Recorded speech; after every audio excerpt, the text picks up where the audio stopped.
गांव के किनारे पर एक चौपाल थी जहां शाम ढलते ही लोग बैठकर हंसी मजाक करते, गपशप लगाते और दिन भर की बातें सुनाया करते। उस शाम भी सब गांव वाले एक जगह जमा थे। आसमान पर डूबते सूरज की नारंगी रोशनी फैली हुई थी और मुर्गियां कोठों पर चढ़ रही थीं। इसी बीच जट भी धीमे कदमों से आता है। ऊंची कमर पर हाथ रखे, बड़ी मूंछों को ताव देते हुए वो चौपाल के बीच में बैठ जाता है। बच्चों में से एक शरारत से बोल उठता है, चच्चा जट, जरा हमें गिनती सुना दो ना। जट ने सीना चौड़ा किया, मूंछों पर हाथ फेरा और फख्र से कहा, क्यों नहीं, गिनती तो हमारे बाएं हाथ का खेल है। सुनो सब। वो अकड़ के बोलने लगा। 10, 9, 8, 7, 6। चौपाल में एकदम कह कहे गूंजने लगे। बड़े बूढ़े तक हंसने लगे। किसी ने कहा, वाह भाई वाह, ये तो उल्टी घड़ी है। कोई दूसरा बोला, लगता है स्कूल की गली भी उल्टी तरफ गई थी। जट को जरा भी शर्मिंदगी नहीं हुई। वो और जोर से सीना फुलाकर कहने लगा, हंसो जितना हंसना है, हमारी गिनती ऐसी ही है, आगे पीछे सब याद है। उसी वक्त जट्टी खिड़की पर आकर खड़ी हो गई। सर पर रंगीन दुपट्टा, हाथ में लस्सी का ग्लास। वो तंजिया मुस्कुराहट के साथ कहने लगी, वाह वाह, मेरा जट बड़ा होशियार। दुनिया भर के बच्चे आगे की गिनती पढ़ते हैं और मेरा मियाँ उल्टी गिनती में नंबर 1 है। गांव वाले हंस हंस के लोटपोट हो गए। जट ने शर्म छुपाने के लिए जोर से खंगारा और हाथ के इशारे से कहा, चुप करो सब, गिनती आगे हो या पीछे, काम तो आती है। एक दिन तुम सब देखोगे, यही उल्टी गिनती तुम्हें काम आएगी। सब ने हंसी में टाल दिया, मगर किस्मत को कुछ और ही मंजूर था। रात का वक्त था। गांव के खेतों में फसलें लहलहा रही थी। हवा में मकई और गन्ने की खुशबू बसी हुई थी।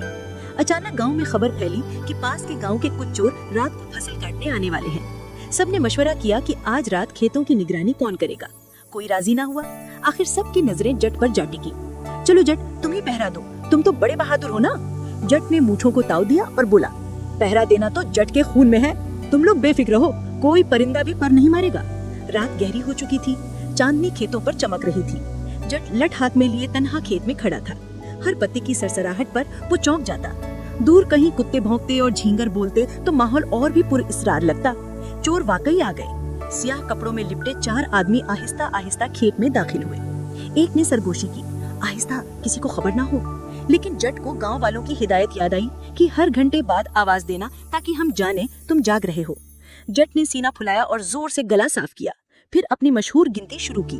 10, 9, 8, 7, 6। खेत में गूंजती उसकी भरपूर आवाज जंगल में ढोल की तरह गरजी। चोरों के कदम कांप गए। एक ने घबरा कर कहा, अरे ये क्या है, ये तो उल्टा मंत्र पढ़ रहा है, लगता है कोई जादूगर पहरा दे रहा है। दूसरा कांपती आवाज में बोला, ये तो उल्टी गिनती बोलकर हमें जादू में फंसाएगा, जल्दी भागो यहाँ से। चोर फसल छोड़कर ऐसे भागे जैसे हवा में उड़ गए हों। सुबह जब गांव वाले खेत में पहुंचे तो देखा कि जट आराम से लट टेक कर बैठ गया है। फसल जूं की तूं सलामत थी। सब हैरान रह गए। जट, ये कैसे हुआ? किसी ने पूछा। जट ने बड़े गुरूर से जवाब दिया, कहा था ना, मेरी उल्टी गिनती किसी दिन काम आएगी। बस हमने 10 से उल्टा पढ़ा और चोरों के दिल उल्टे हो गए। गाँव वाले तालियां बजाने लगे, बच्चे खुशी से नाचने लगे। उसी वक्त जटी भी आई, हंसते हुए बोली, चलो जी, आज पहली बार मेरे जट की उल्टी गिनती ने सीधा कमाल दिखाया, वरना तो मुझे लगता था ये बस शर्मिंदगी है। जट ने अकड़ के मूंछों को ताव दिया और चौपाल के बीच में ऊंची आवाज में कहा, अब समझ गए ना सब, आगे की गिनती पढ़ने वाले बहुत हैं, मगर उल्टी गिनती का फन सिर्फ हमारे पास है। पूरा गाँव एक बार फिर कहकहों में डूब गया, मगर इस बार हंसी के साथ साथ जट की बहादुरी पर तालियां भी बज रही थी।